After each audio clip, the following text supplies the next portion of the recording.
والسلام على سيد الأنبياء والمرسلين وعلى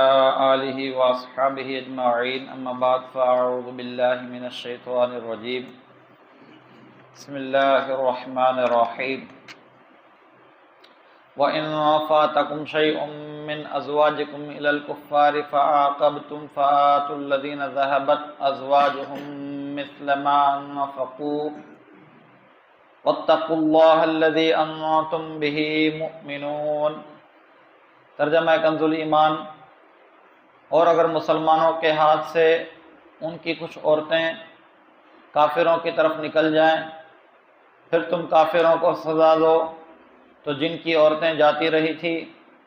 غنیمت میں سے انہیں اتنا دے دو جو ان کا خرچ ہوا تھا، اور اللہ سے ڈرو جس پر تمہیں ایمان ہے۔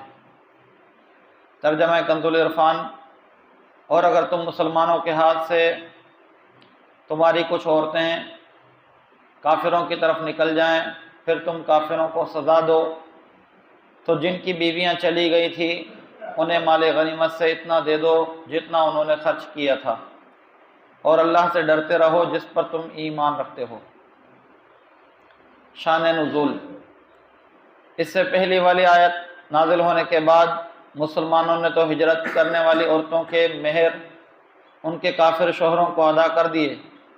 جبکہ کافروں نے مرتدہ عورتوں کے مہر مسلمانوں کو ادا کرنے سے انکار کر دیا۔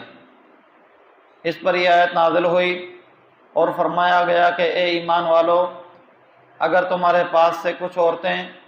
مرتدہ ہو کر کافروں کی طرف نکل جائیں پھر تم کافروں کو جہاد کے ذریعے سزا دو اور ان سے غنیمت پاؤ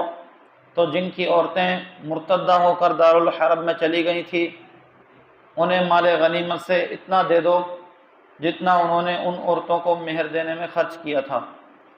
اور اللہ تعالیٰ سے ڈرتے رہو جس پر تم ایمان رکھتے ہو۔ حضرت عبداللہ بن عباس رضی اللہ تعالیٰ عنہ فرماتے ہیں کہ مومنین مہاجرین کی عورتوں میں سے 6 عورتیں ایسی تھیں جنہوں نے دارالحرب کو اختیار کیا اور مشرکین کے ساتھ ملیں اور مرتدہ ہو گئیں۔ رسول کریم صلی اللہ علیہ وسلم نے ان کے شوہروں کو مال غنیمت سے ان کے مہر عطا فرمائے۔ نوٹ: یاد رہے کہ ان آیتوں میں جو یہ احکام دیے گئے ہیں کہ مہاجرات کا امتحان لینا، کفار نے اپنی بیویوں پر جو خرچ کیا ہو وہ ہجرت کے بعد انہیں دے دینا،